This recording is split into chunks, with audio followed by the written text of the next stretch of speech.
Good morning, everybody. James, could you please bring the agenda up? Yeah.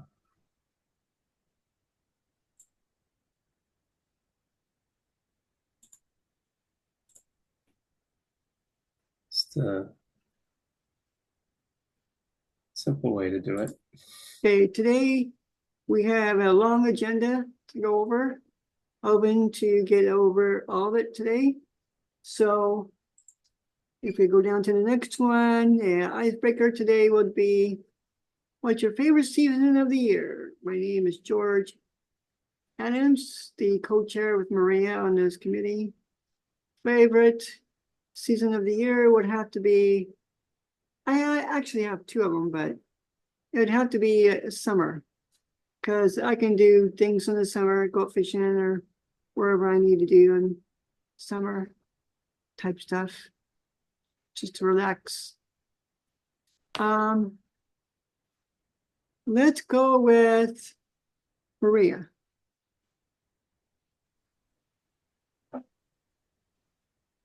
Good morning. Maria Park, Senior Program Manager at Asian Health and Service Center, co-chair here with George. And favorite season of the year, I think I love spring. Like right now, I love spring where all the flowers are blooming. Everything's just kind of fresh and new. So thank you. I will pass it to April. Hello, April Paul, Neighborhood Impact Tracker Resources. I would say I like spring when it's starting to warm up. So like a late spring, but always summer and fall. And I mean, I like everything, but probably mostly summer in Bend. So I will popcorn to Celsiona. I hope I said your name right. Yeah, Celsiana from the South Coast Early Learning Hub. I worked with Vanessa. My favorite season of the year has got to be autumn, and I'll pop it over to Sydney.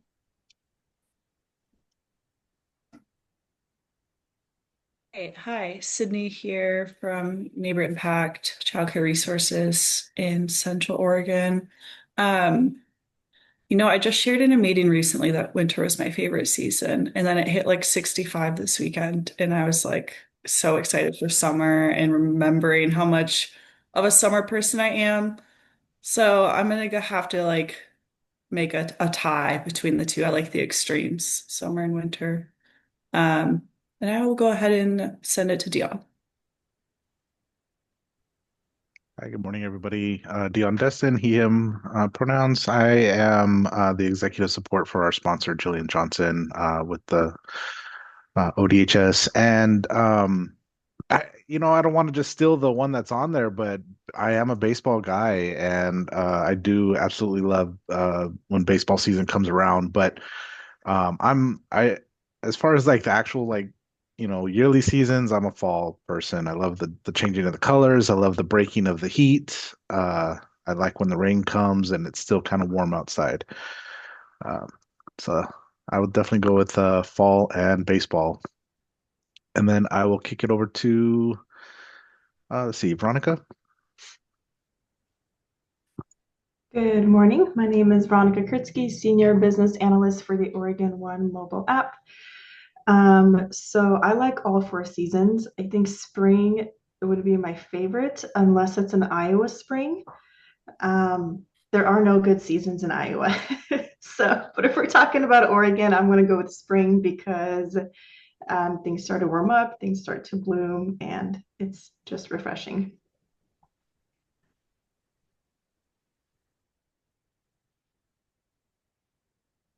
Passing it to Rocio.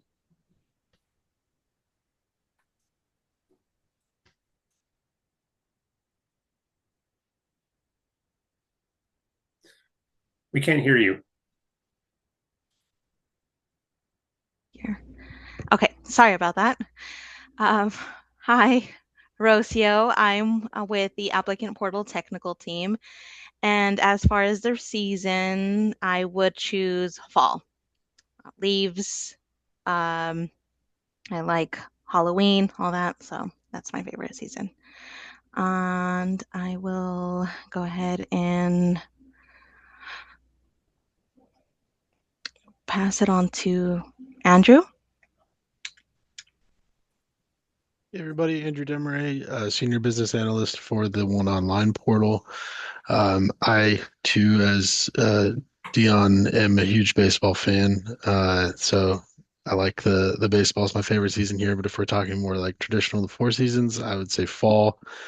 Yeah, find me on like a foggy fall morning with a hot drink and a pumpkin patch, and I'm in a happy spot. So fall.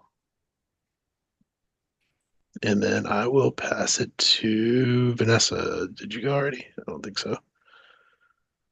Hi guys, Vanessa Broadley, South Coast Regional Early Learning Hub, and my favorite season is summer. Bummed that I'm not going to be close to a beach, but my kids just made it onto a swim club, so I'm ready to be burnt to a crisp poolside, you know? So that's what I'm ready for. NJ? Hi, Inje, Community Program Coordinator with Asian Health and Service Center. My favorite season is summer. I like being pretty with summer dresses. Thank you. I'm not sure who hasn't gone. Sydney, Vixen. Thank you.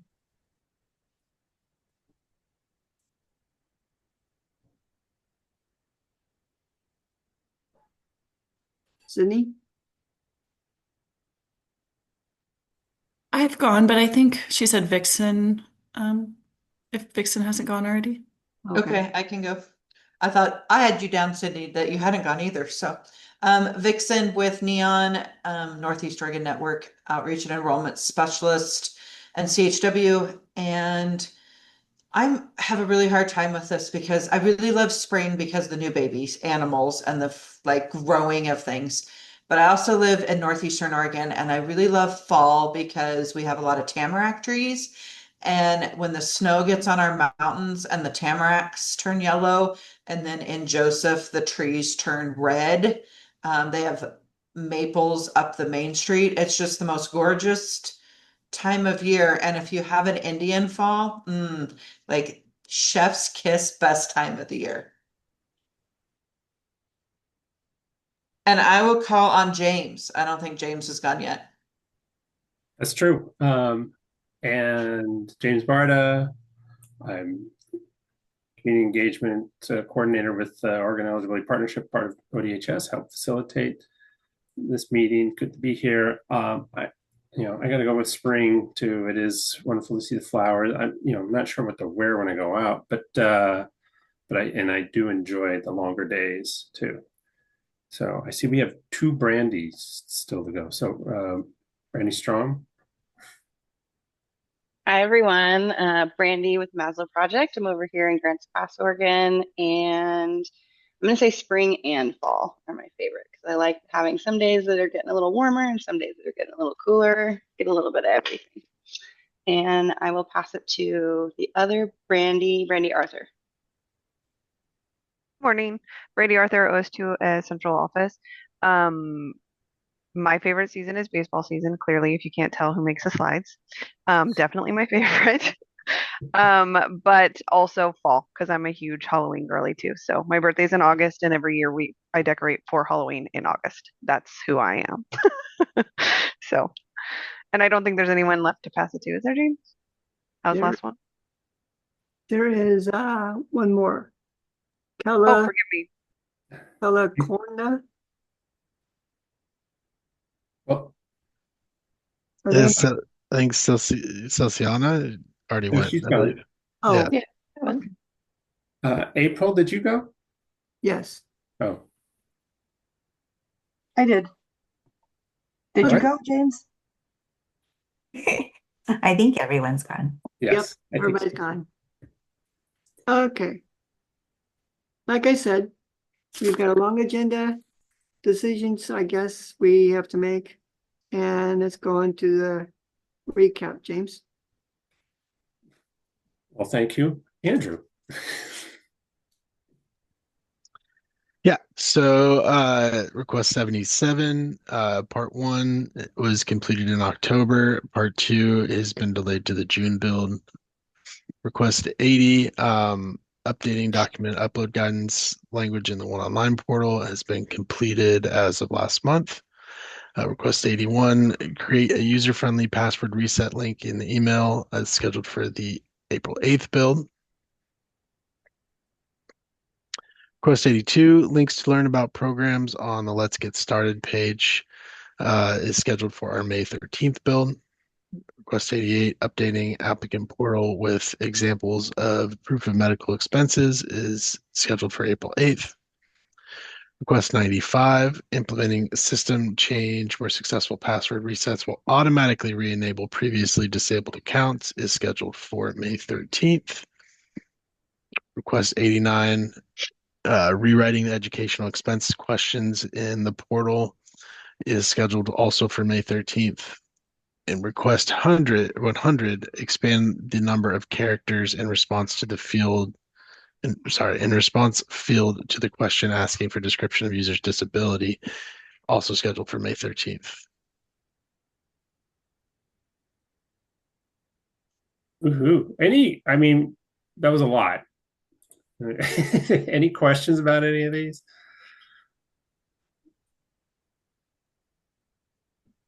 James, this is George. I think that with this going to be on YouTube or whatever, someone's going to be watching this type of stuff. I think that I think it would be convenient for someone to explain the 96 and the 89. So then, or no, 86 and 88.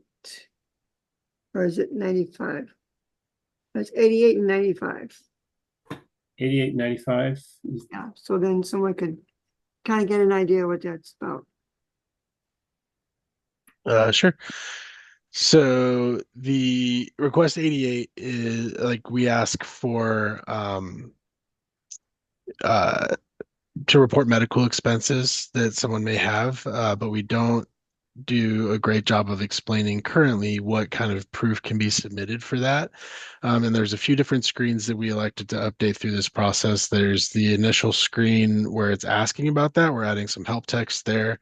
And then there's a few screens that come towards the end of the application after the application has been submitted that talks about next steps and uploading documents. And on those screens, we've also added some guidance on what types of documents that can be submitted to provide proof of those medical expenses. And there's quite a long list, but things like documentation of prescriptions from medical providers, notes from medical providers, other things like that. And so the goal here being avoiding unnecessary pending of this information and giving people a chance or a better chance to provide that information up front. And Does then does everyone know what pending means in this case? I go ahead and explain it. Pending is when you've reported something and we, as the agency, are trying to verify that information, but we don't have enough information. Either the information you gave us isn't clear or you didn't give us enough information. We would need to essentially pause your case until we're able to make that determination and get additional information that helps verify what you've told us. And just to be clear, for these medical expenses in particular, the way it works is we give you the opportunity to say like, yes, I want you to wait to determine my eligibility until I give you this proof, because this would be something that only benefits your case. We're not like taking away benefits based on this. We're only going to be increasing your benefit. So the eligibility workers should be giving the opportunity to choose to pend your case if you want to provide more information. And then request 95, implementing a system change where successful password reset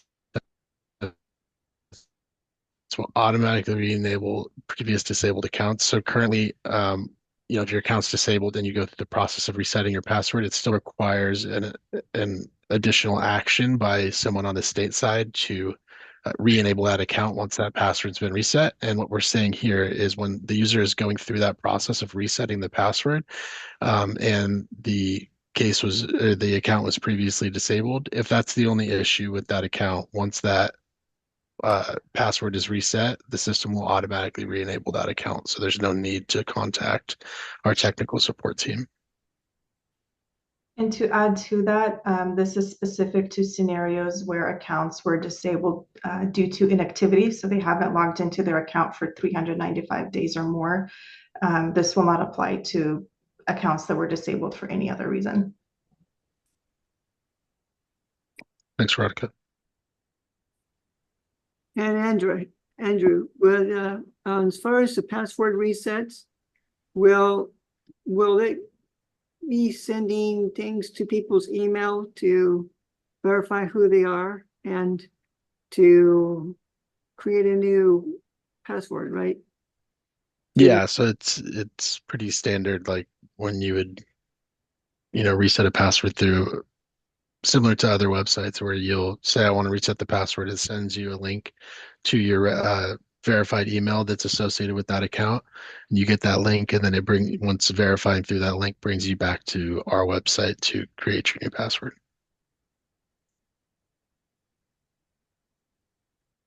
And then, so if it's not solved there, where do people go then? Do they give you guys a call and get it figured out? Yeah, if there's still an issue with the account and they're not able to access it, they should be contacting the applicant portal technical team, APTT. Okay. Any questions, guys? Going. No questions. Okay. Thanks, Andrew. All right. Well, I was going to just mention we had our first group meeting to talk about the charter, and it was last week, and we're going to need a few more because, and I can show you the work, but basically, is this little screenshot here is we went through Article 2 and created a new draft for the purpose. Not any radical changes or anything, but we did that, and then hopefully it'll take maybe just a couple more to go through the rest of the charter to do that. So anyone here is welcome to join our next meeting, which we don't actually have scheduled. So that's also one of my goals of this little segment of our agenda. But anyone who participated, George, Vanessa, Vixen, NJ, and Judith, who's not here, we're all there. So any comments that you want to share with the larger group? Yeah, in this meeting that I was with on this, there was a few things changed for the better than it was in the past. It coordinated to what we were doing, and I think it will work out well. So James, you can go ahead and show them what we did.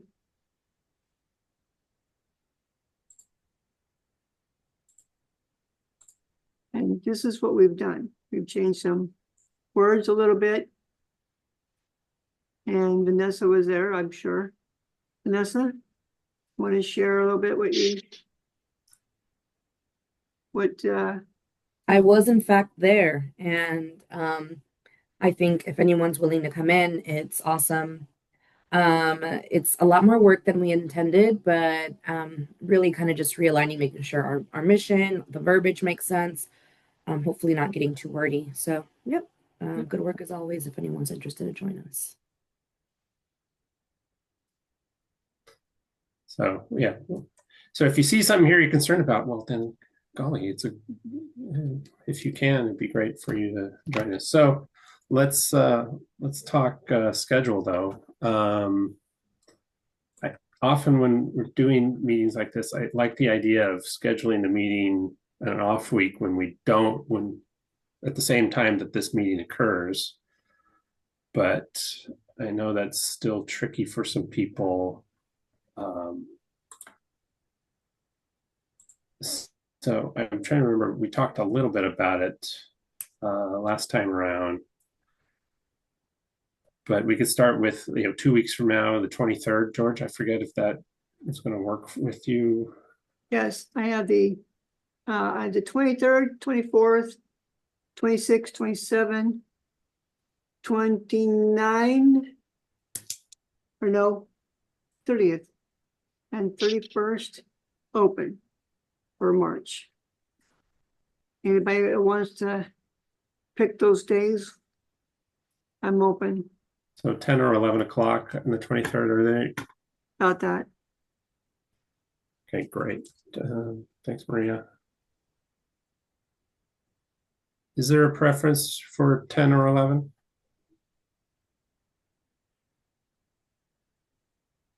Pacific time?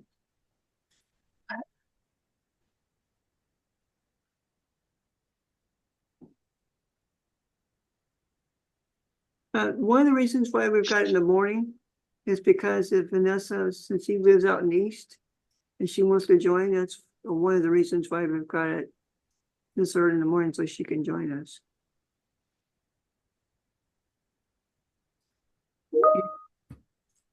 Anybody that wants to join us? Okay, yeah. I'm just going to send out an invite then for the 23rd at 10 o'clock. I hope to the group. I hope you all can join, and we can not bore everyone with calendar activities. Does that sound good? All right. Thanks, Vixen. Yeah, Vixen says it works for her. Anybody else? We would like to get at least a group involvement here. If you guys can really do it, because it doesn't always affect one person, but it affects all of us. And I would hopefully hope that we could all come into an agreement to, because not one of us can do this all by ourselves. We're hoping at least some of you could come with us to work on this.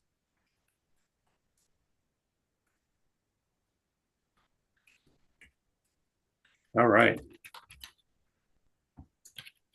Well then, how about that, Andrew? You have something for us. You need to share your screen. I will need to, yes. Let me get it pulled up here. Okay, I'll stop sharing. There's all sorts of fun changes coming, and I know one or two of you have seen Andrew present, but these are some changes I think you'll all be interested in coming to the ONE system. Heck, the build is what, this week? Yeah, it'll be the end of this week, either on Thursday or Friday. They're always scheduled for Thursday, but often get pushed to Friday if there's delays in testing and stuff like that. So just get this open here, make sure I'm sharing my sound. Oh. So to give kind of a brief intro here, this is changes coming to the ONE Online portal specific to how we report changes. So we've talked in this group a little bit before about what we call CRs or change requests. They're bigger changes that go into the system. We've invited OOIC members to help with a few of them in the past, but this one was on a really quick timeline done throughout the holidays in November and December. So we didn't have an opportunity to get OOIC involved. That said, we think it's a pretty cool change to the online portal, and we'd like to share it with all of you so you can kind of get more of a look into these larger system changes that we do. And then also, since everybody here uses the ONE Online portal regularly, it'll kind of be a quick sort of training overview to look at what's coming this month with the ONE Online portal. So that said, we'll get it shared here. We will share sound.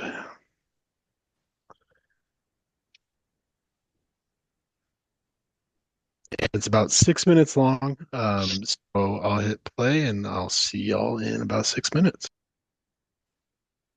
With the ONE system build scheduled for March 11th, 2026, we will be introducing an update to how changes are reported in the ONE online portal.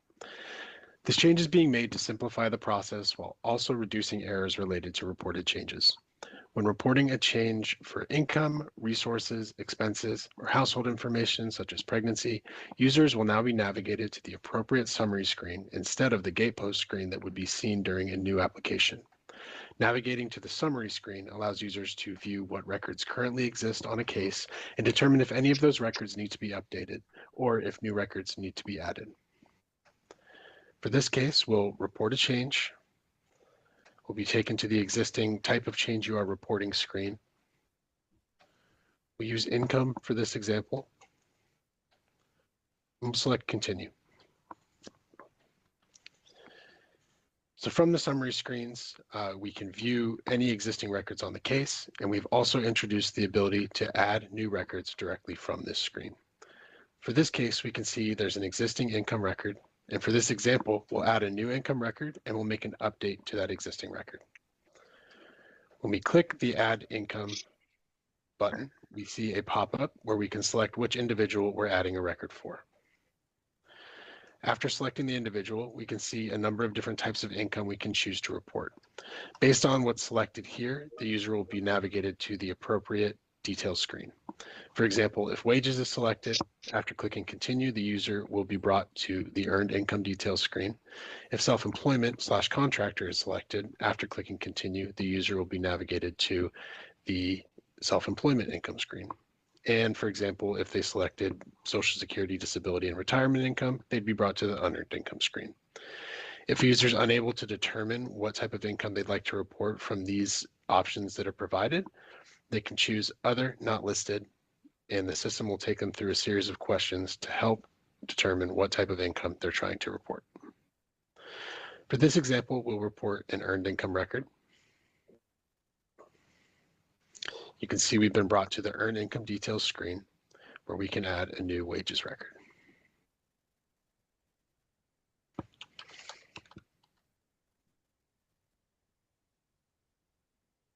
We'll say he's paid monthly and makes $1,500.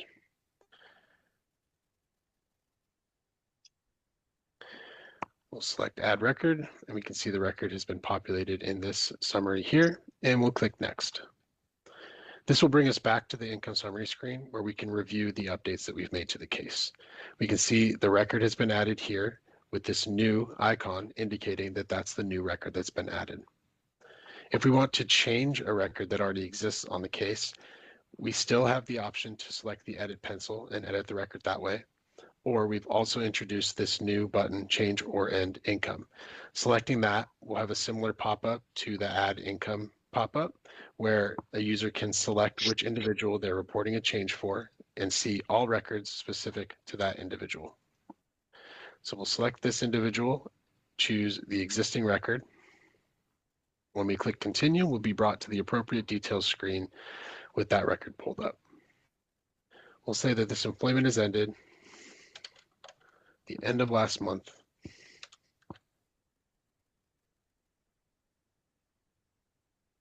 And we'll say it was due to layoff. We'll click Update. We'll click Next. And we'll be returned again to the income summary screen where we can review the updates that have been made. We can see that the existing record has now been updated. We have the update icon here, and we can see the end date that was added for that record. So users will repeat this process, adding and changing, editing, ending records on these screens until they have confirmed all the updates that they've needed have been made. And once ready, click Next. In addition to this change to bring users to the summary screens, we've also introduced the ability for users to skip to the end of the application once all required screens have been visited relating to that change. For example, this income change that we're reporting requires users to visit the income screen, the expense screen, and the annual income screen for medical. We'll move past this expense screen without making any updates. And next we'll land on the annual income summary screen. We'll make the required updates here. And then we can see that we have the option given down at the bottom of the screen to review and submit. Once we click review and submit, we'll be given a warning saying you're about to go to the end of this application to review and submit your changes. After moving ahead, you can still go back if you need to make more changes. Option is to continue the application here or to review and submit. Users still have the option to go through the rest of the application if they would like to, but this is designed to make reporting changes quicker and not force you to view screens that aren't required. So once on the application summary screen here, we have another opportunity to review any changes that were made to the case. We can see the income records that were added here. If we would like to add more income, there's options to do that here, where the income pop-up will be presented. Or we can choose to remove income, which will bring us to the income details screen where we can make those changes.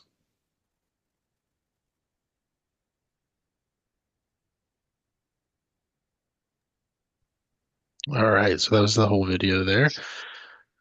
And hopefully that all kind of made sense. But please let me know if you have any questions, if you're curious about anything that was shared there.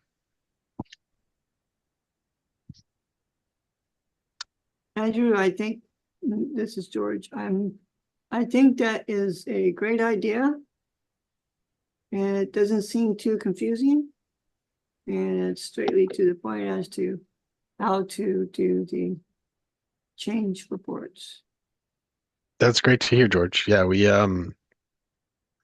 this all started as an effort from Snap, part of Snap work, to increase accuracy there. So that was really a goal here, is to make reporting changes easier, specifically targeting things that happen commonly, like duplicating records in the system. So that's kind of where we got with adding those new icons that are showing when something's been added new, when something's been updated, to make it clear what records exist on the case and what status they're in. And then also with moving away from bringing the change to the gatepost screen into that summary screen, you hopefully are able to get a good idea of what exists on the case already, what's already been reported, and kind of start from there rather than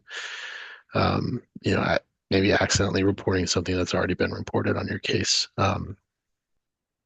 So yeah, I'm glad you found it easy to understand. I would suggest maybe making one for medical expense and the one for people going to college. So then they would know what to do and what not to do.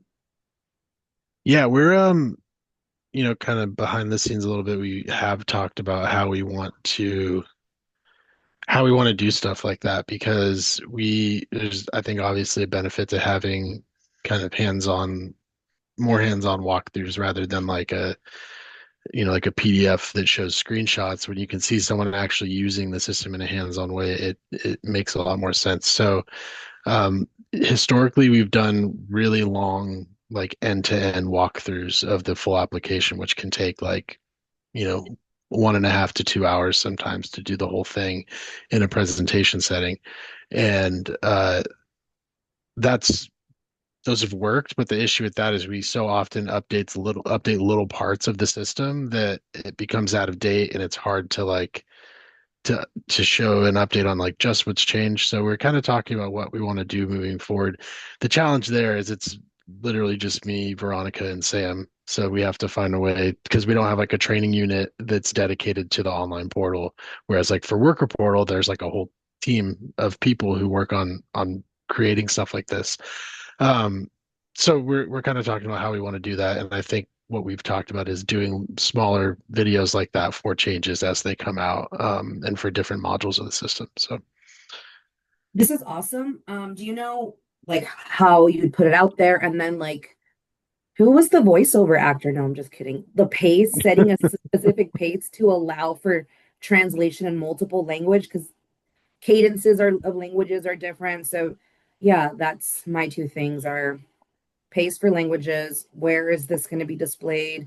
And then yeah, like downloading. Is there a certain device capability that would need this to download or access this video?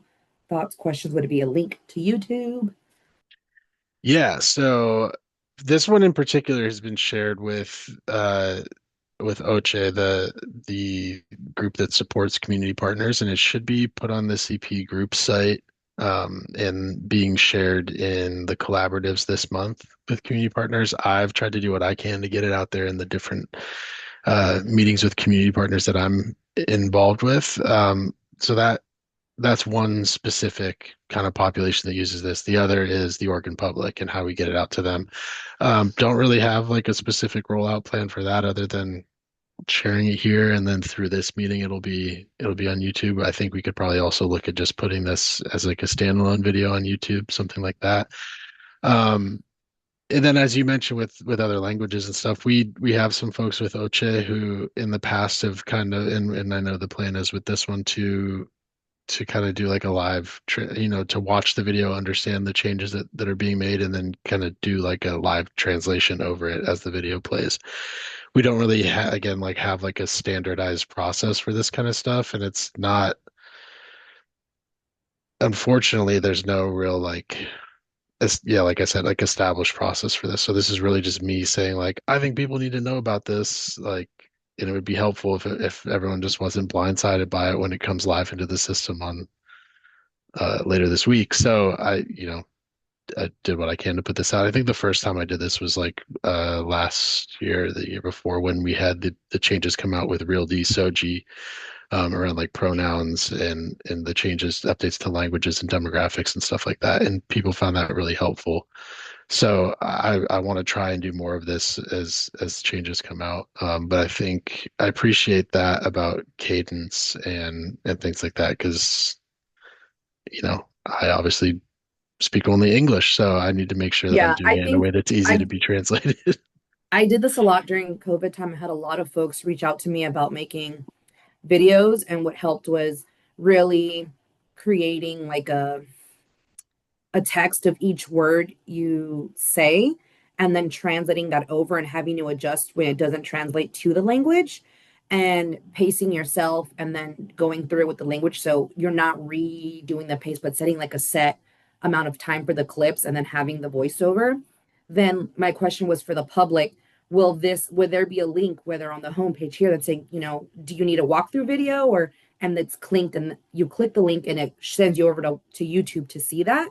That's where I'm saying, like, when putting it as forward facing to the public as possible. Word of mouth is awesome, but having it accessible on the site then and there, I think would also be extremely beneficial. Totally. I Ping love me if that. you need help with the translate. Like I said, COVID time, I had so many different agencies reach out to me about videos. Yeah. No, I love that idea of having resources like that available on the website. So again, I think step one is probably like, what is long term, what is a plan for making more guides like this and like hosting it in an accessible way is something that we need to discuss too. Maria says, how do consumers usually find out about the changes and updates? So I think really like we have like some communication that can go out via mail or like SMS for people who are opted into text, or like alerts through the portal, but we don't usually, I don't think, do that just for like standard updates to the system. I think the goal is that we're updating it in a way that's intuitive enough for someone who's never used it before to be able to figure it out, or if they have used it before, it doesn't throw them off too much. So yeah, there's not typically a way that we're like, hey, we made this big update to to the system. I'm sure that if there was like a big enough change to it, we'd want to. And we actually, I think we kind of ran into that issue with the Oregon One mobile app. Like when that came out, I don't think we did a great job initially of letting people know, like, hey, this tool exists, like you can use it now. And we've kind of seen that as Sam and James and I have like gone out to communities to try and like share things about the one system. There's still a ton of people who don't even know that the mobile app exists. So it's like a definitely a blind spot that we need to work on with our comms team about how we get updates out. So that's not like really an answer to your question, but definitely an acknowledgement that it's something we need to work on, I think. And I think that also while you guys were working on this process of videos, I think also when someone goes into their account, now if they receive a notice in a mail and say, you know, sometimes mail gets stolen, I think that maybe on their account, when someone goes into their account, to kind of have the leniency to put on their account that there's been a notice going out, so then they can click on their account and then read their notice also online if they can't get it in the mail. Because if someone steals the mail, they're never going to know things like this. yeah, and just to be clear, I wasn't saying that we usually do send out updates like this through the mail. I was saying that's like a way that we can communicate with the public. So I don't think that's something that we regularly do for updates like this. But to answer your question about like mail, notices about their account. Like if they need a change on their account to get a notice, something like that is what I was talking about. I know that if they sign up for text updates, I don't know if there's like an option when setting up to receive like a quarterly newsletter on updates on the program or the system itself. And you would either email or text them, and it's kind of like a report on all the work we've done here, like now new, and but only obviously if they click and say, yes, I want to receive updates. I mean,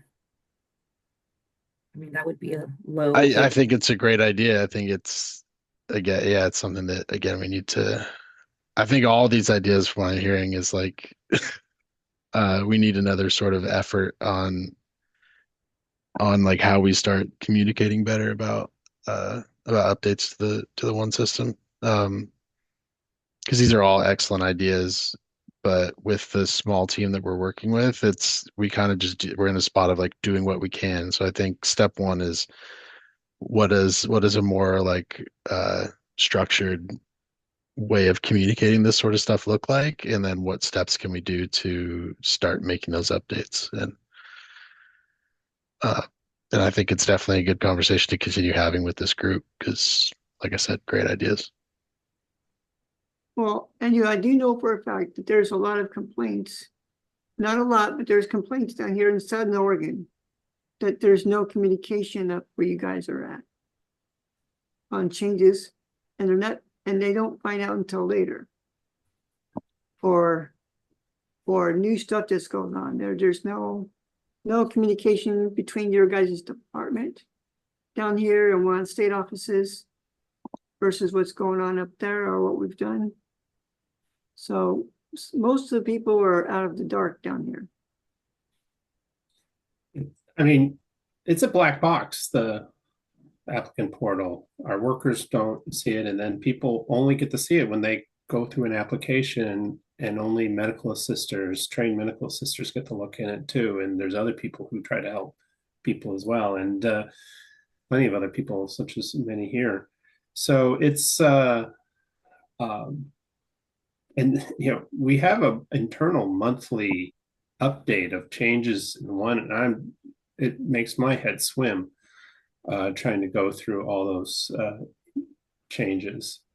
And so it's going to be a process to figure out what is helpful for people to see and make it accessible. So Andrew, I think we're going to be a victim of this success here of this video and your work on this one. But no, it's all good. I think it's a good starting point. Like I love the conversation. I think there's a lot of great ideas, but definitely putting more work on us to continue delivering stuff like this because I think clearly people appreciate it, and I think it fills a need that is there. And the more that we inform people about how to use the system, the more success we're going to see. And rather than the reputation of like, government systems being challenging to work through, hopefully we can change that and say like, oh, this, the word of mouth changes to say like, oh, the system is really easy to use and we have all these videos to help you if you need it. That would be like the goal that we get to. But there's going to be some work that we need to do to get there. And James, like you said, you receive monthly updates on the changes, but I think there's a big separation between updates that are back of the house, like little things here and there, versus that are client facing. Was it like adding an extra notification, like if you have, I know it's extra work for you, but like if you had like a spreadsheet where it's those notifications, but pulling out which ones are client facing, and is this accessibility, is this expansion, so that newsletter is broken up on those updates. Andrew, more hours for you. Congratulations, you're an elite employee now. Yeah, I should mention that update I mentioned, it's mostly worker portal things, so it's things the public never sees. So, but it does indicate how dynamic the system is at this point. What I would like to suggest to all of you is, if it's going to be a good possibility, if we could have a weekly, or not a weekly, maybe a monthly newsletter, as Vanessa was suggesting, maybe have all of our, for starters, to maybe have all of our pictures together on a newsletter stating that we started this community together, and kind of give a little, not a deep thing, but kind of let people know that we are working on the changes and who we are, for starters. That's good. Vanessa said monthly is fine. Or quarterly. Yeah, quarterly could be too.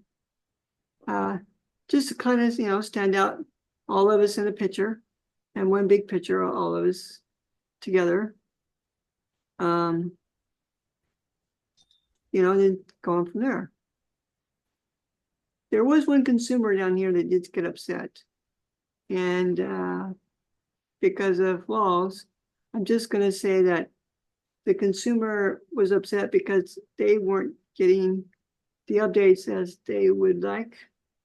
So, and they were confused as to if they would or would not be eligible for these type of services.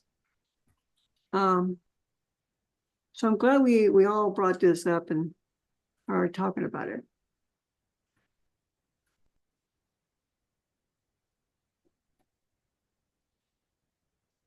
Brandy, Sydney, India. And April, do you want to say anything to this? Maria? Hi, Judith.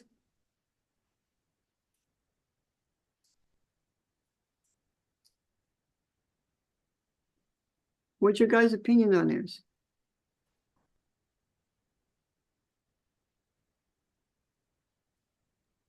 I'm very excited with the update. Thank you, team. Special thank you, and you. Yeah, of course. Brandy, Sydney, April.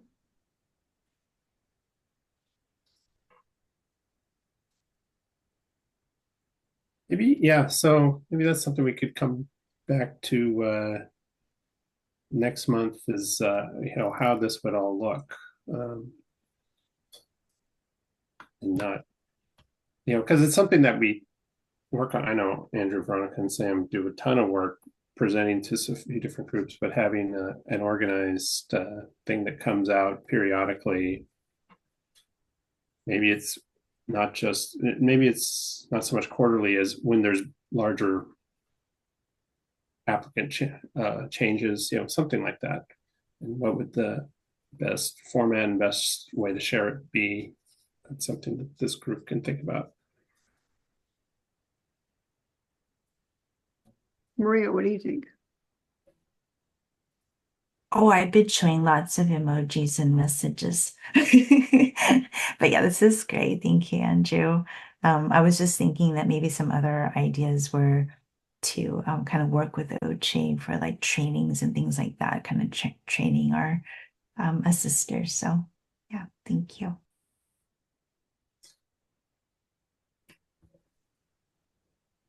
Yeah, definitely. Open to that as well. So, all right, speaking of changes, this is my attempt at the transition. We put in a change a little while back and figured that it was time to check in to see what people realize it's there, and well, Veronica, I'll turn it over to you. It's allowing people to call in and not actually talk to someone. There's a few things they can do when they call in through automatic number punching and requests. The interactive voice? Interactive voice response, yeah, IVR. Thank you. All right.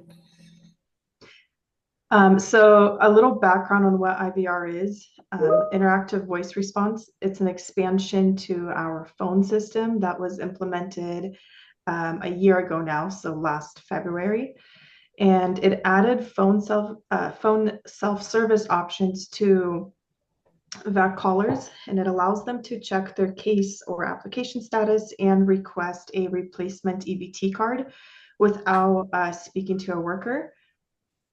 So it allows callers to do all of those things 24/7 self-sufficiently by calling the main VEC line or the main 1-800-699-9075 phone number.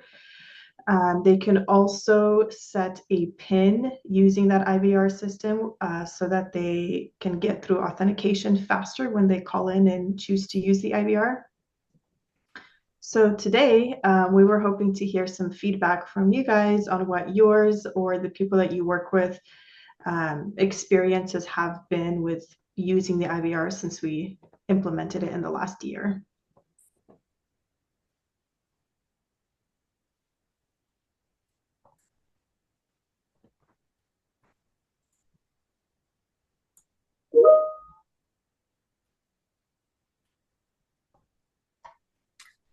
Maybe, well, I was just going to say, maybe the question is, has anyone been aware of anyone using it?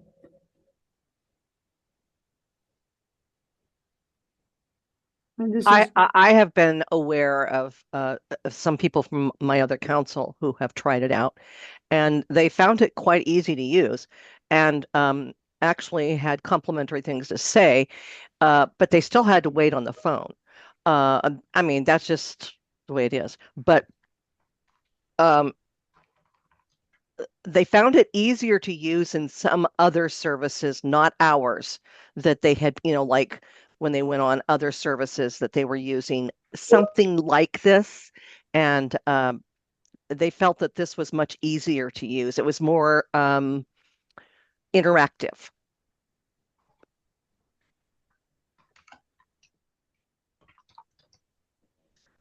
Love to hear that. I am just taking notes here. I'm curious, do they have to wait a while to get to it? I thought part of the attraction of this IVR is that you don't have to wait so long to interact with it, though.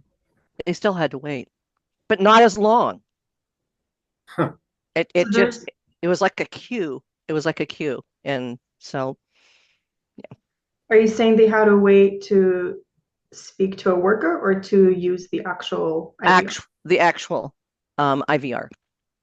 Okay, because there is a flow, like when you first call in, there's the greeting message, then you choose your language, and then it goes through the prompts. You choose if you want to use the IVR system or speak to a worker. Then you have to authenticate yourself, verify who you are, and then it'll take you to the prompts of setting or resetting your PIN, checking your case application status, or requesting the EBT replacement card. So, well, Veronica, the people that I talked to said that when they went through the system, some of more elderly people, such as myself, we are a little slower at inputting things, and so it would skip over. So then they had to wait until it came back again so that they could, oh yeah, let's see, my number is, and so they would have to, it would skip and go back over again. So thank goodness, because if you use anything else, like if you use something for a Dish Network, they just hang up on you. The network just hangs up. It just goes, thank you for calling, but this just kind of skipped over, and it kind of and then it came back to what they had, their ID number or whatever it was that they had forgotten. We just don't work as fast as some other people. I'm sure if George was doing it, he would just zip right through it. But, we're fumbling all over the place going, where's this number? Where's that? So that was the only comment, but it was actually a good comment, not to be frowned on at all. so are you talking about like if it's asking for you to enter your case number, it doesn't give you enough case number and then replays the message and you have to wait for the message to replay? Okay. Right, exactly. It didn't give them quite just enough time to put that number in, because some people they're not well prepared. So they don't know what it is they're going to have in front of them to input all these things. But that, it's just part of, I think, my age group. Well, I wouldn't say it's just that. Most people don't have their case numbers memorized. So, they do have to go find a letter or dig for it or go to their notes or, find it. So, yeah, definitely not just you. It should also accept voice. So if talking is faster than pushing in the buttons, that is something you can try. But this is great feedback that I will be taking them back, and it may need to be tested to make sure that the amount of time that we designed for it to pause. But Veronica, when people use their voice, what they had found was not to use the voice, because the voice would have some like, I'm sorry, I didn't understand you.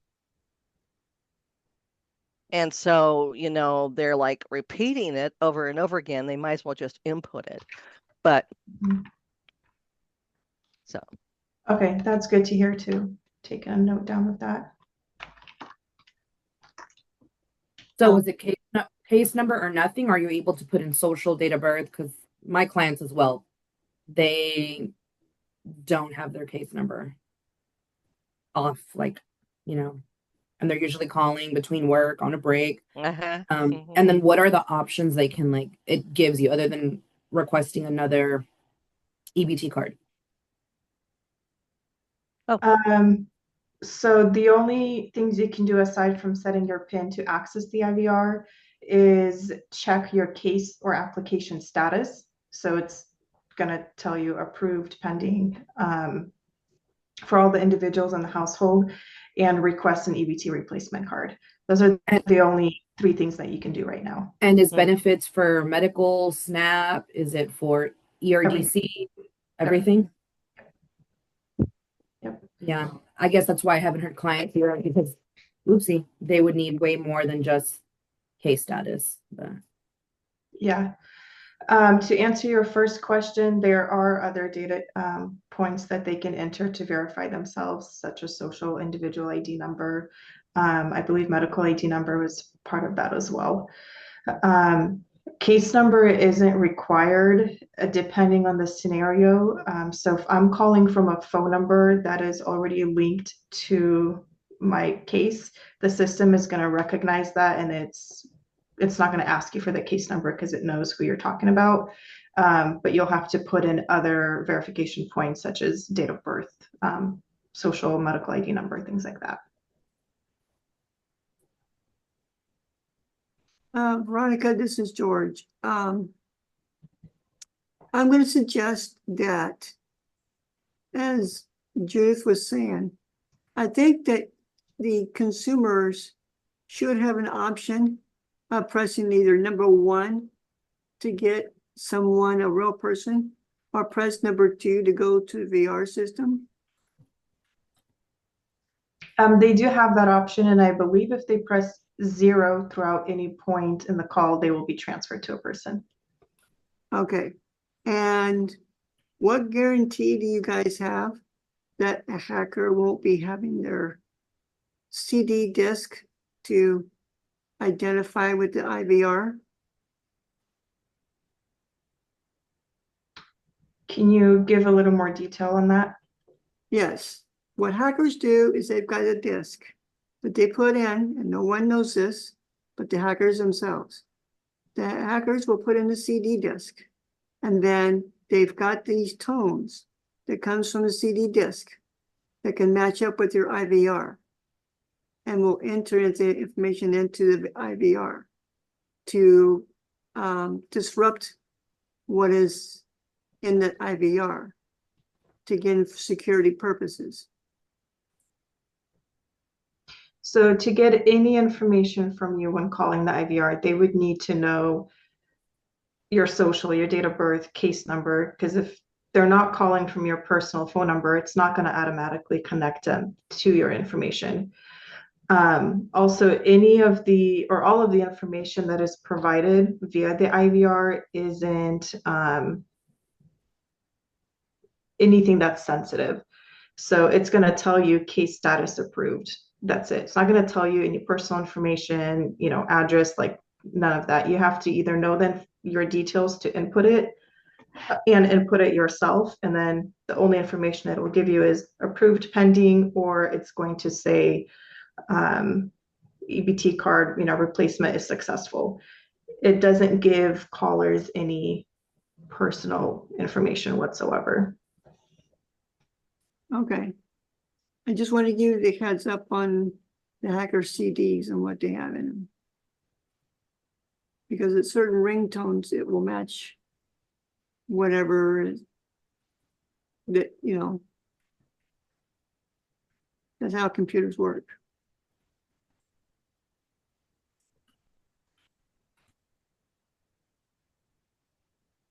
Any other feedback for Veronica? Any experiences with IVR?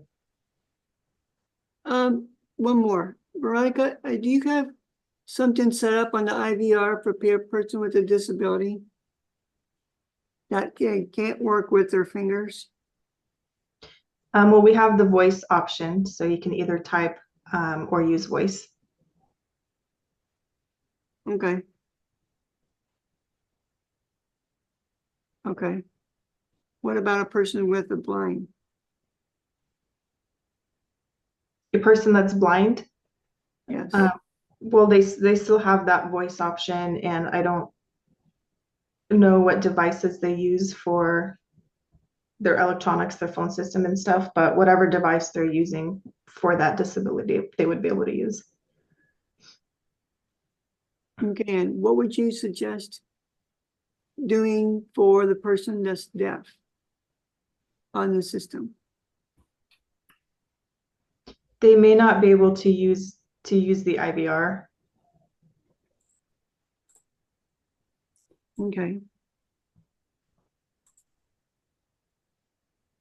So would it be in violation by placing something on their account that when someone sees it on your guys' side that they are deaf, that they have no way of using the IVR? Well, they can still call in using the TTY service, or how they usually call us. I'll have to get back to you on how that works with IVR, because I didn't test the disability part of it during the testing phase of the project.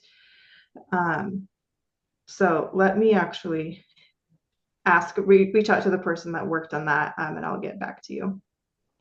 I don't want to give you the wrong answer. Well, I just want to make sure that a person with any type of disability, it's not gonna be a problem for them.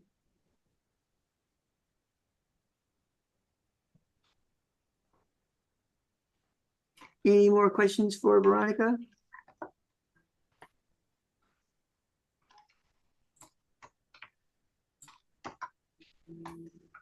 Okay, James. Yeah, well, how about this? It's break time, so let's come back at we're a little late on our break, so we'll come back at 11:51. Okay. I'll see you all back at 11:51.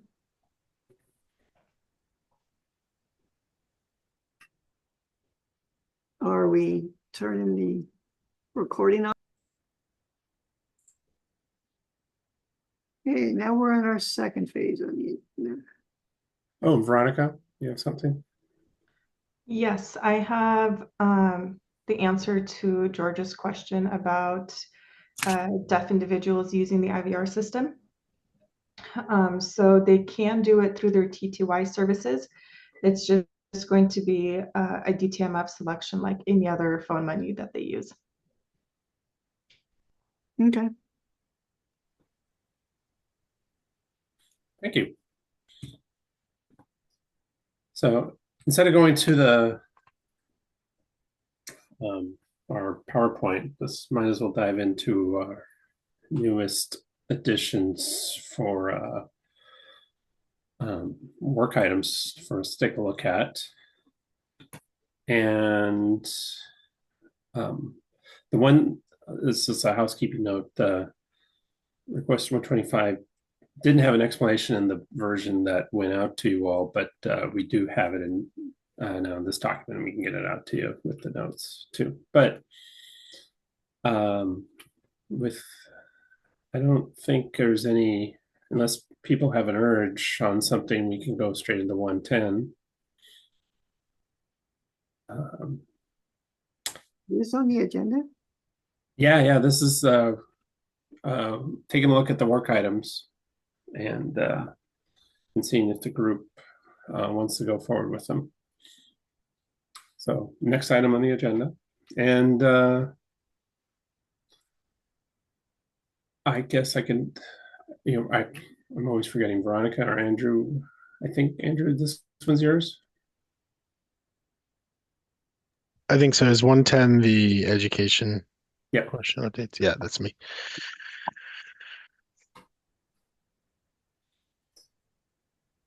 So do you want to start here, or we can start with the screenshot too? I'm not seeing anything shared on the screen. If you're able to. Oh, good grief. Really? Is that true for other people? No, I'm seeing it pulled up to 110, the Word document. What? We don't see you either, Andrew. Sorry, I had my camera off still. Okay.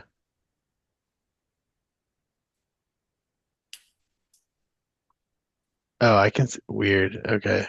I have like two different tabs in my Zoom, so it's my fault. I can see it now. Sorry. I have like a tab of the meeting and then a separate tab of James Barta's screen. Anyway.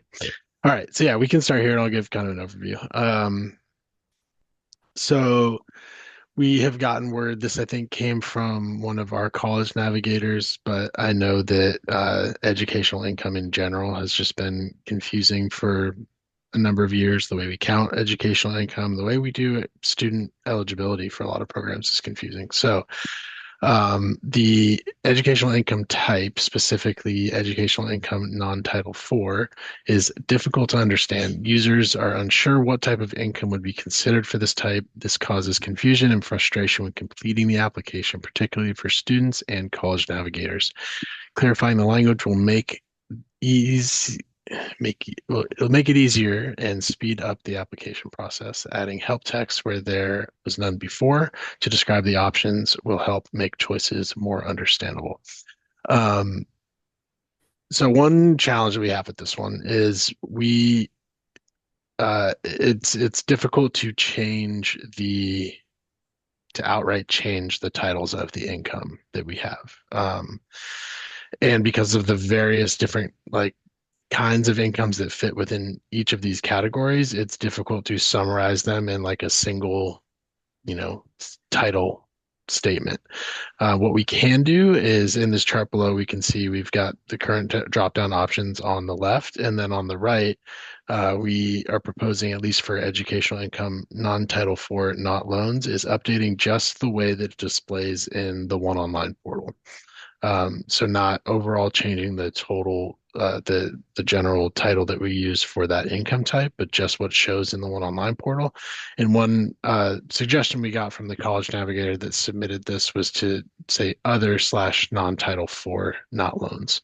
So that's what we're proposing with the first part of this, is to show when someone chooses this type of income in the online portal, it'll say educational income, other/non-Title IV, not loans. And then in addition to that, we are proposing help text that'll appear on the drop down. We have a screenshot below where we'll kind of explain that or show that in more detail. But basically, this proposed help text is going to split all the different potential options someone could select from that drop down list and give better examples of what that might mean. So for the Carl D. Perkins Vocational Applied Technology, it could be any educational and income assistance authorized by the Perkins Vocational Applied Technology Act. For income from the Bureau of Indian Affairs, it could be any educational or income assistance provided by the Bureau of Indian Affairs. And for loans, it could be any loan to pay for higher education. For other/non-Title IV, not loans, we have a fairly long list here of what that might mean, but essentially it's educational income that's non-Title IV educational income includes programs and assistance not in Title IV, including but not limited to. These are like the most common ones here. Institutional scholarships offered directly by a college or university, scholarships from private organizations, employer assistance, GI Bill, Oregon Promise, Oregon Opportunity Grant, and other state-based grants. And then for the final option that they can choose from that dropdown, educational income, Title IV. And as you can see, this is also pretty extensive. So between this one and the last one, yeah, hopefully it's kind of clear why it's hard to just say in like a single title like what this represents. I think that's why we use Title IV and non-Title IV. But Title IV educational income includes the programs, grants, and loans listed below. This could be Part A would be grants to students in attendance at institutions of higher education, which could be Pell Grants, any of these TRIO or Gear Up grants or programs, federal supplemental educational opportunity grants, LEAP and GAP, special programs for students whose families are engaged in migrant and seasonal farm work, bird honor scholarships, child care access means parent in school, teach grants. And then Part B is federal family education loans, their loan program. SAFRA Act. Part C is federal work study programs. Part D is Ford loans, Ford federal direct loans. And then Part E is federal Perkins loans. I think that's it. So what we're proposing here is putting this help text right next to the dropdown where you would select one of those five educational income types, so that when choosing that, I think what we're hearing is that students have questions and navigators have questions about what fits into that. And I think the best we can do at this time without completely changing how we do educational income, which is a little bit out of the scope of this work group, is adding this help text here so that it will help guide folks into selecting the correct type of income to report.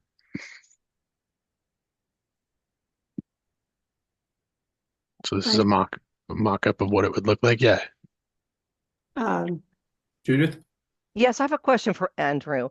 Now, I read through this and I did not see anything there for vocational rehabilitation, CWE work study programs.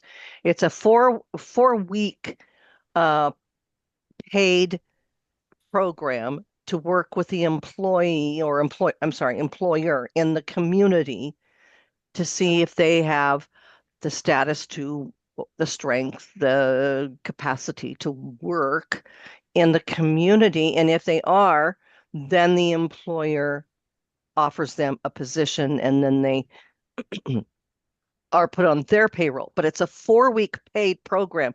And I don't see this on here. And I know a lot of them. Well, anyway, so is that in the federal program? Is that what is that in that group? The federal, I think you had a federal work study program or something like that. Yeah, here it is. Federal work study programs, part C in educational income. So Yeah, I'm not sure that would be work study as we're thinking of it here. I am not particularly familiar with that kind of income or how it would be counted. So that's a good question. Yeah, it's done by vocational rehabilitation in the state of Oregon, and it's a 4-week program, and they get paid.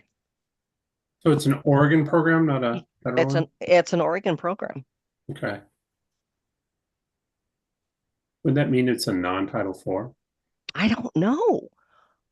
I'm just wondering. I could look into it a little bit more, and that's something I can do. Yeah, I'm wondering if it might not be like this tends to be income for what would be considered higher education. I don't know if that type of income would fall under this same sort of what the system is looking at least as educational income. Well, that's good. That's good. That's good. I don't have a problem with that for sure, because these people are trying to get just a leg up and go back to work. Okay. Yeah, I'm trying to see if I can find you a quick answer on that, but if not, I can look more into it and follow back up with you. It's called Community Work Experience through the Department of Rehabilitation.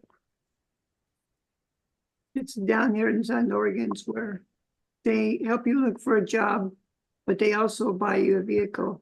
Oh, they do all kinds of things.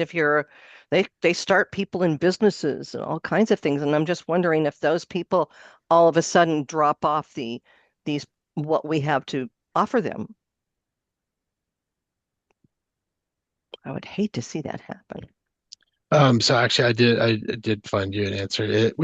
There's a different category of income that this would go under. It'd be in specific income. There's a specific income type, vocational rehabilitation education payment. So they do have to submit that they are receiving these. I think so. I don't know the policy on how it's counted, but I think we would want them to report that. Would it be charged against their benefits? I don't have a good answer for that. Again, I don't know. Okay. Well, thank you. I'm sorry. Very removed. No, it's fine. It's a great question. It's been years since I've actually done any actual hands-on policy work, so I don't want to give an answer on that because I appreciate that. Not confident. Thank you. Andrew, there's a question for you.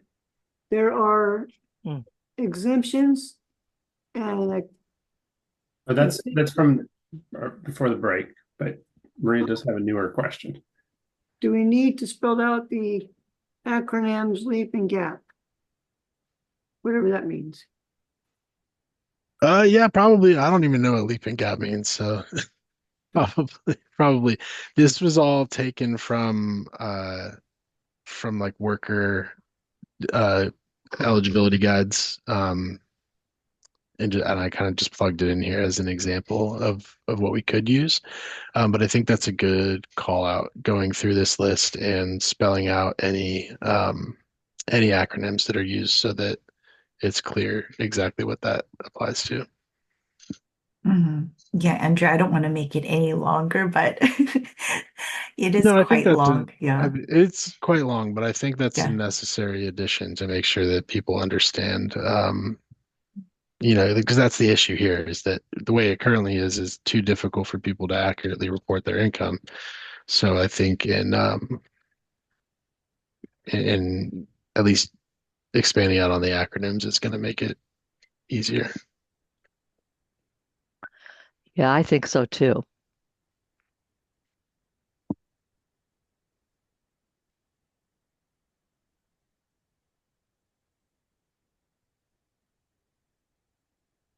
It's a good catch, Maria. Also, down there at the SAFRA Act, hmm Part B. yeah. I don't even know what that is.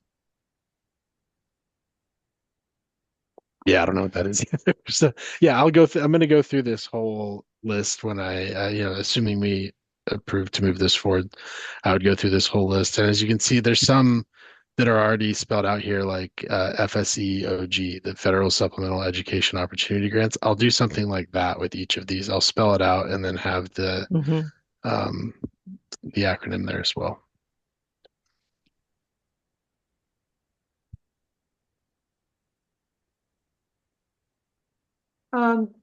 Andrew, do you and James know why there's so much in here that has to be counted as income? So I think that's part of the issue too, is that not all of it needs to be counted. But because of the complexity of student eligibility and educational income, uh, we we can't leave it like I think the direction of the agency is we can't leave it up to individuals to report what they think they need to report. We need them to report anything that they're getting through financial aid, through educational income, and then our workers and our system rules will determine what it needs to be included for the programs they're applying for, what can be excluded. Because if we do try to take it the other way and say like you only need to report this, this, and this, it opens the door to like underreporting certain information that may need to be reported because someone could just say, "Oh, I just saw I only needed to report one thing," or So the approach from the state has been, you need to tell us about everything that you're getting, and then we'll determine what we have to and don't have to count.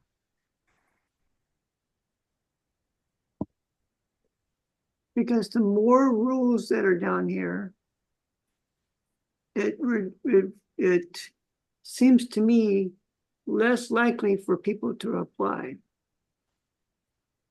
Because some people would think that this would be, gee whiz, they want my whole history. Yeah, I think that's a valid concern, and unfortunately, this is like the way that we have to do it right now, is that we have to know everything that they've been approved for through financial aid, and then the good thing is a large majority of this stuff isn't counted for different eligibility types. But again, because it is complex and it's been a pain point for years for the state, honestly, is getting this stuff right. So I think putting that burden onto people who are applying, having to accurately report and determine what needs to be accurately reported isn't quite fair either. So, it's like neither situation's good. Either tell us your full history, that sort of feeling, or you figure it out and hope you don't get it wrong. Neither option's great, but to me, I think the better answer is like, tell us what you have, turn in your financial award documents, and we'll determine what needs to and doesn't need to be counted.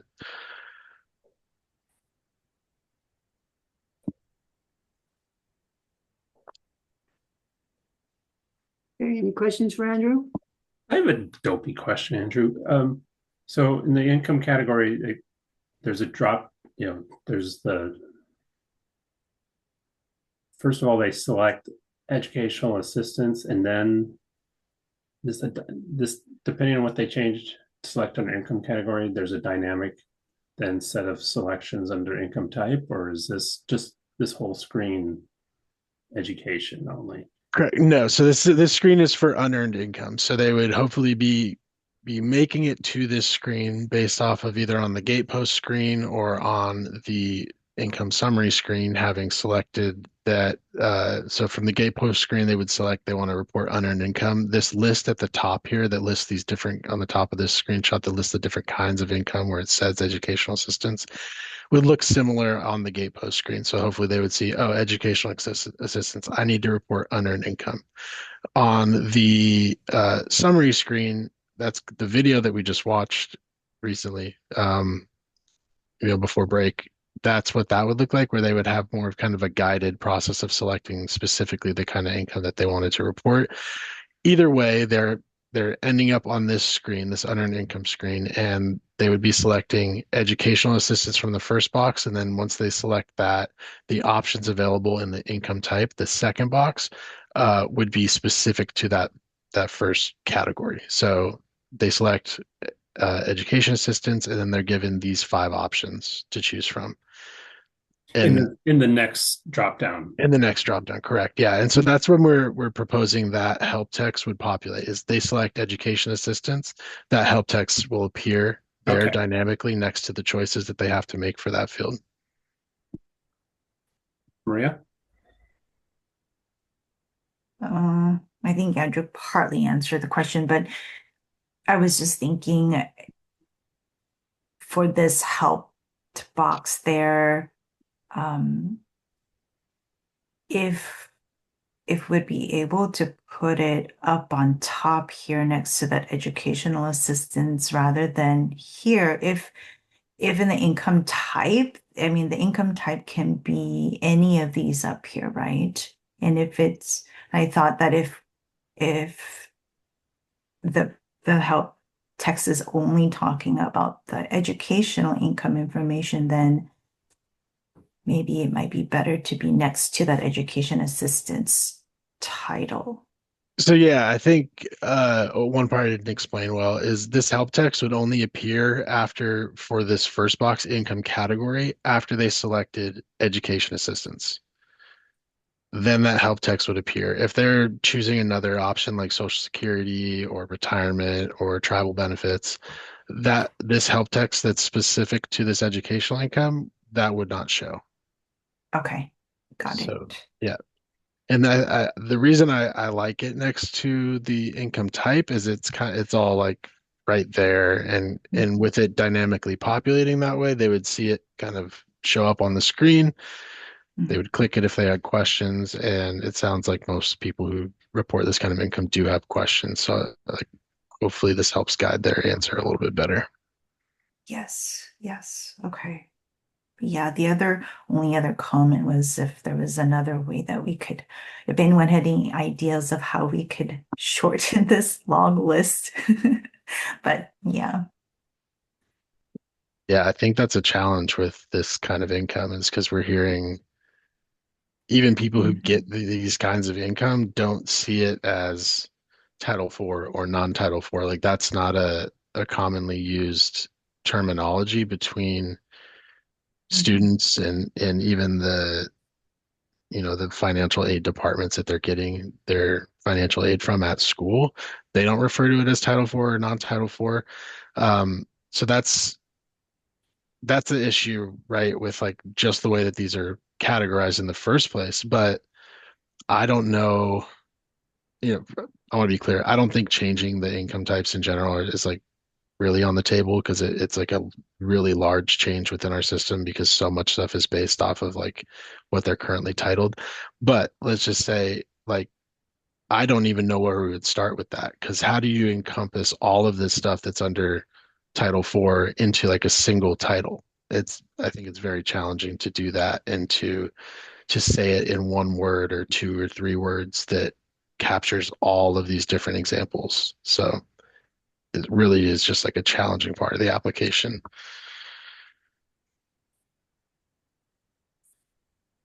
Okay, Andrew, this is George again. This is a big question for you and James. There is something coming down the pike from Washington, D.C.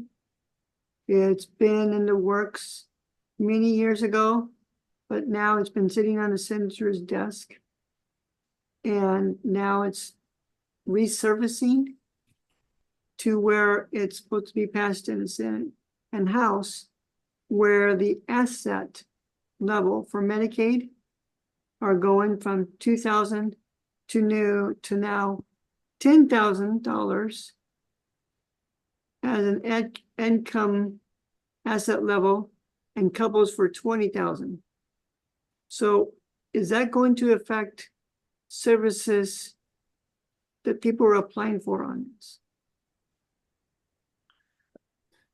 I think that's a great question, but maybe we like, first of all, I don't know if anyone here has the answer to that.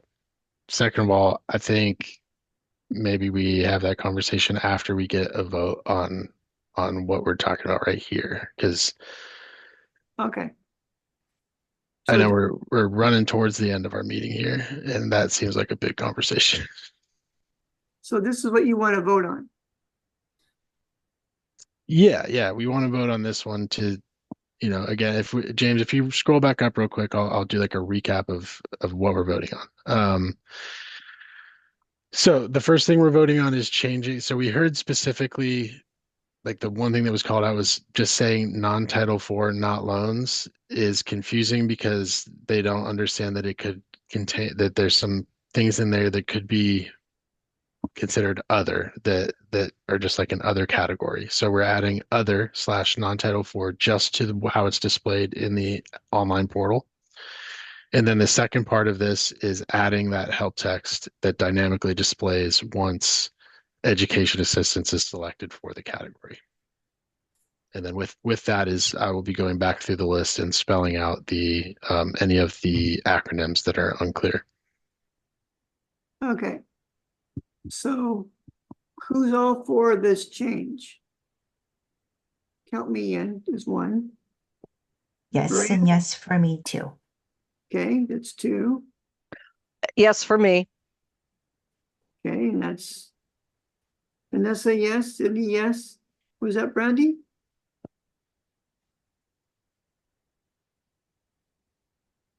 Was that Brandy? Oh yeah, Brandy. Okay, Brandy, Inja, Brandy again. Okay. Cornelia, she said yes. Anybody else? Are we missing anybody? I think we got everyone, George. April? Okay, you have your all yeses. Andrew? Sounds good. We'll take this one forward. Okay, what's our next subject? Well, really, we only have a couple minutes according to our agenda. So maybe we'll just describe it and leave it for next time. How about that? Okay. Sounds good. So request 114 has two pieces to it. First piece is enabling ONE users who have dual account types. So accounts that are set up to function as both an individual account type and as a authorized representative account. Adding a function to where they can switch between the two different role types easily from their dashboard. Because currently they need to log out of their account, log back in, and then choose what account type they want to use. And then the second piece to this is deactivating their authorized representative account role if a user no longer wants that role.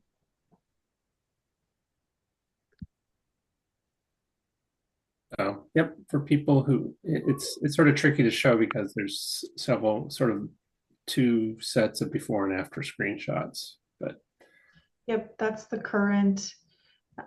This is the current setting screen for an auth account, and then the screenshot here has an example of where we can put a button I use switch roles for this example. We can work with that verbiage if we want to.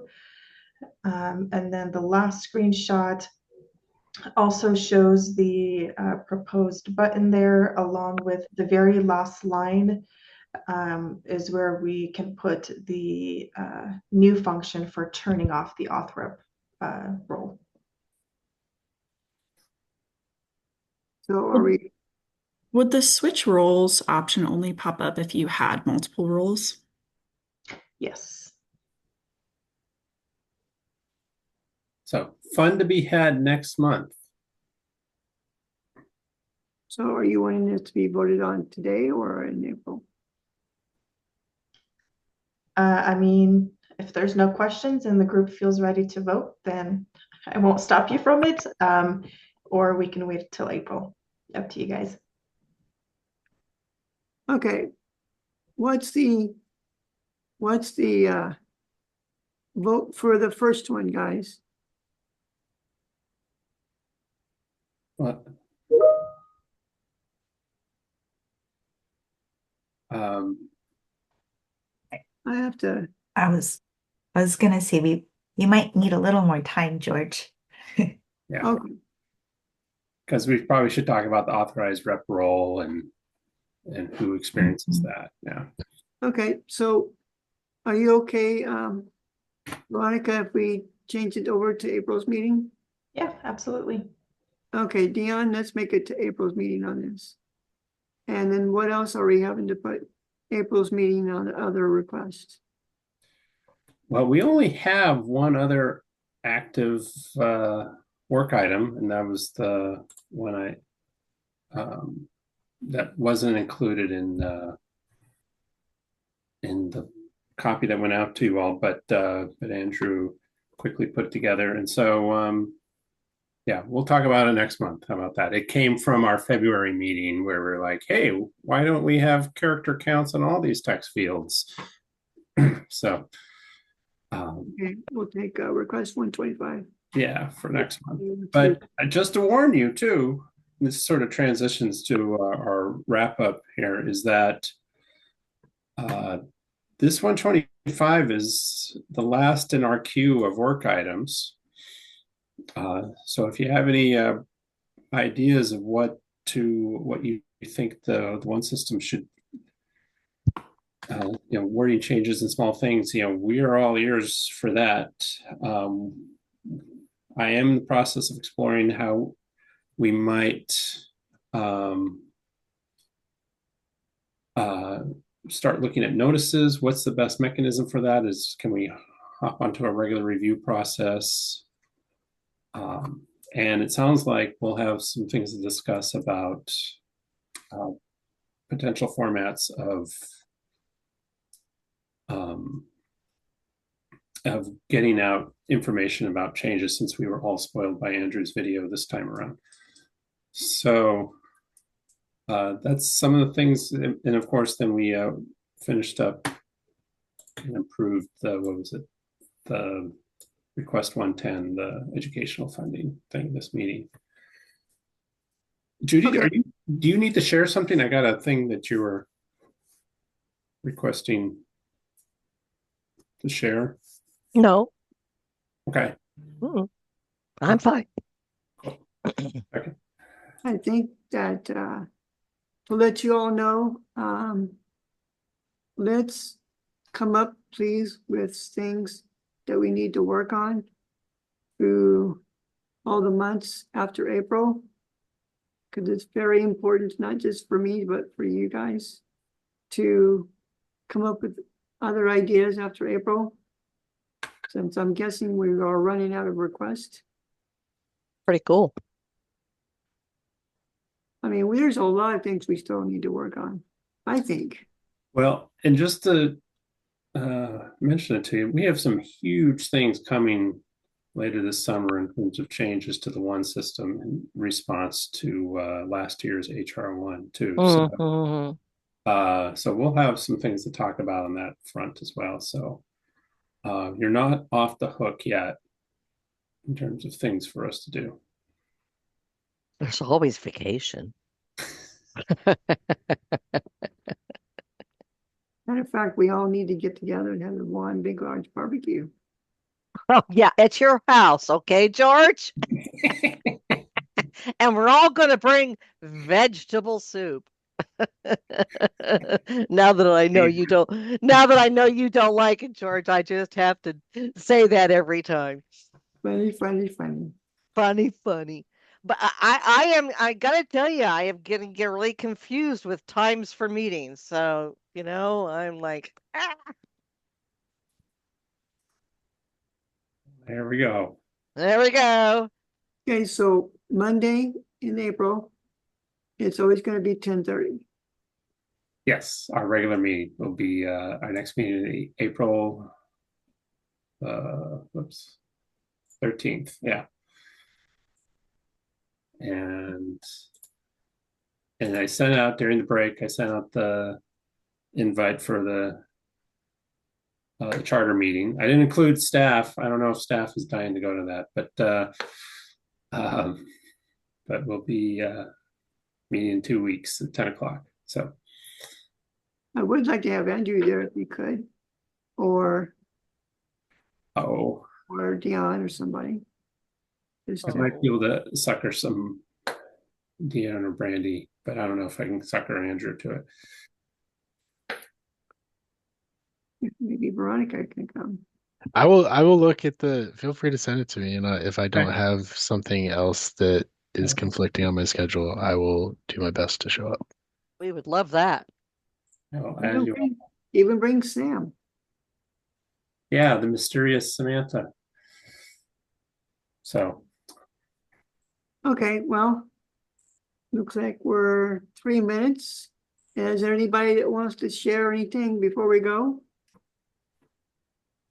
Have you heard any complaints lately about the ONE system? Is there? Oh, please, let's not do complaints. We're just summing up a good day.